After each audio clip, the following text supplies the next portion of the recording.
Dictation 100 शब्द प्रति minute start होगा 5 सेकंड बाद।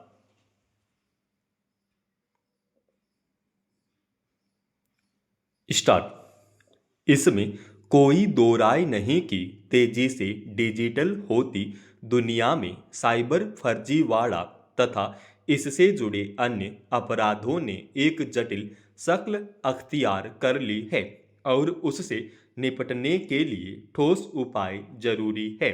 मगर सवाल है कि अपराध या जोखिम से बचाव के लिए इस्तेमाल किए जाने वाले किसी औजार को क्या एक नए तरह की असुरक्षा का वाहक बनने की इजाज़त दी जा सकती है। केंद्रीय संचार मंत्रालय की ओर से सोमवार को जारी एक आदेश के तहत यह कहा गया था कि सभी स्मार्टफोन कंपनियां 90 दिनों के भीतर अपने स्मार्टफोन में सरकार द्वारा तैयार किए गए साइबर सुरक्षा ऐप संचार साथी को पहले से ही इस तरह इंस्टॉल करें कि उसे डिलीट और प्रतिबंधित या अक्षम नहीं किया जा सके। सरकार के मुताबिक यह ऐप मोबाइल उपयोगकर्ताओं को धोखाधड़ी वाले फ़ोन और संदेशों की रपट लिखवाने के साथ साथ चोरी हुए मोबाइल की जानकारी देने में मदद करता है। प्रथम दृष्टया सरकार की यह पहल तेजी से फैल रहे डिजिटल फर्जीवाड़े और इससे जुड़ी अन्य गड़बड़ियों से बचाना दिखता है।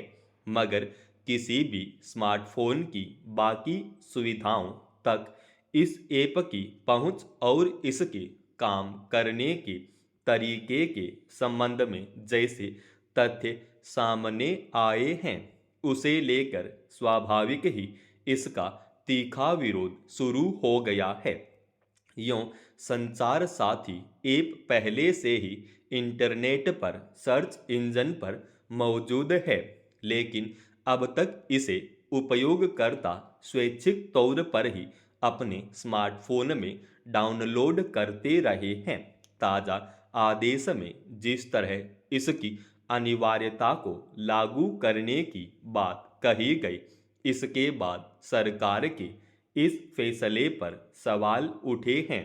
विपक्षी दलों की ओर से यह आशंका जताई गई है कि सरकार इसके जरिए व्यक्ति की निजता के अधिकार को खत्म कर उसकी हर गतिविधि की जासूसी करना चाहती है या उसकी निगरानी करना चाहती है। किसी स्मार्टफोन में इंस्टॉल होने के बाद संदेशों से लेकर अन्य जरूरी सुविधाओं तक पहुंच होने की वजह से संचार साथी के बेजा इस्तेमाल को लेकर भी अनेक आशंकाएं सामने आने लगी हैं। अगर वे सही उतरी तो इसकी क्या गारंटी है कि इस ऐप के जरिए न केवल लोगों की निजता के अधिकार को ताक पर रखा जाएगा, बल्कि उनके फ़ोन में छेड़छाड़ भी की जाएगी। हालांकि इस फैसले पर चौतरफा सवाल उठने पर सरकार की ओर से सफाई आई कि लोग इसे चाहें तो न रखें या अगर फ़ोन में है तो उसे डिलीट कर दें। यह वैकल्पिक है। अगर वास्तव में ऐसा ही है तो संचार साथी ऐप को क्यों नहीं सर्च इंजन के तहत ही रहने दिया जाता है ताकि इन्हें जरूरी लगे वे स्वैच्छिक रूप से डाउनलोड कर लें।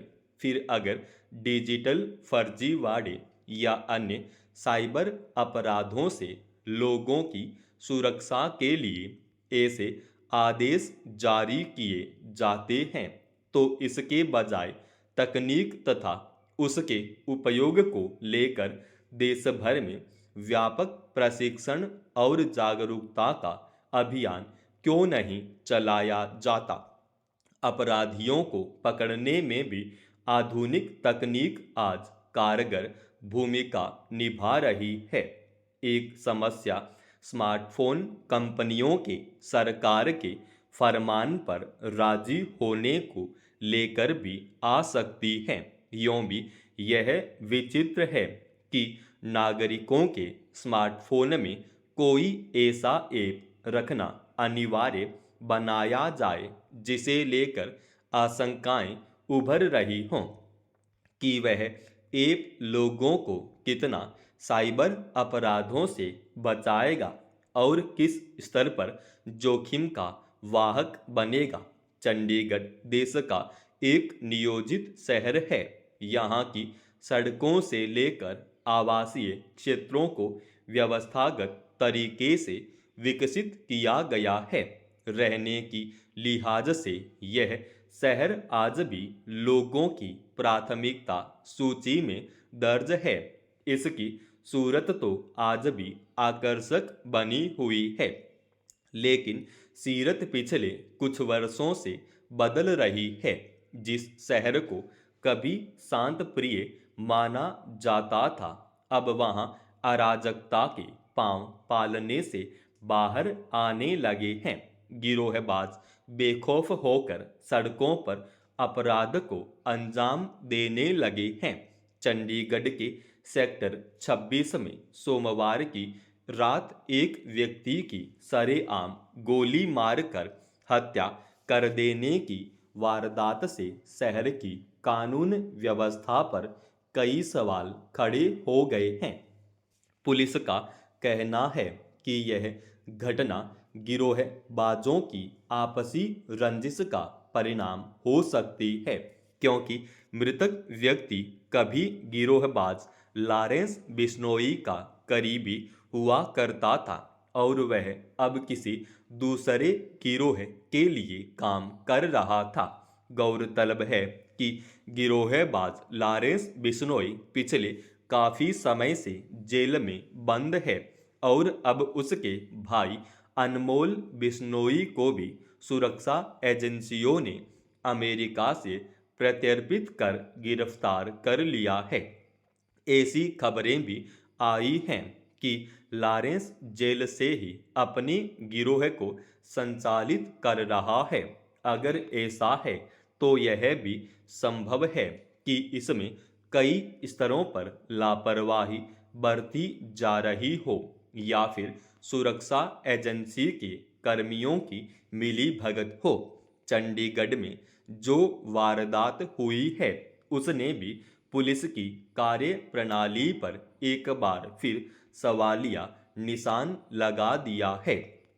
अपराधियों ने सड़क पर खुलेआम गोलियां चलाकर इस वारदात को अंजाम दिया और फरार हो गए।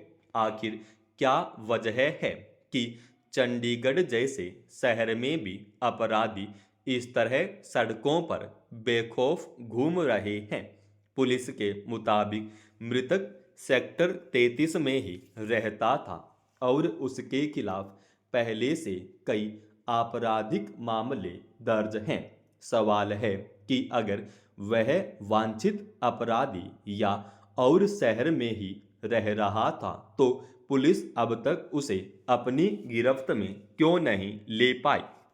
जाहिर है कि स्थानीय पुलिस तंत्र में ही खामियां हैं और जब तक इन्हें दुरुस्त नहीं किया जाएगा तब तक शहर की कानून व्यवस्था भी पंगु बनी रहेगी।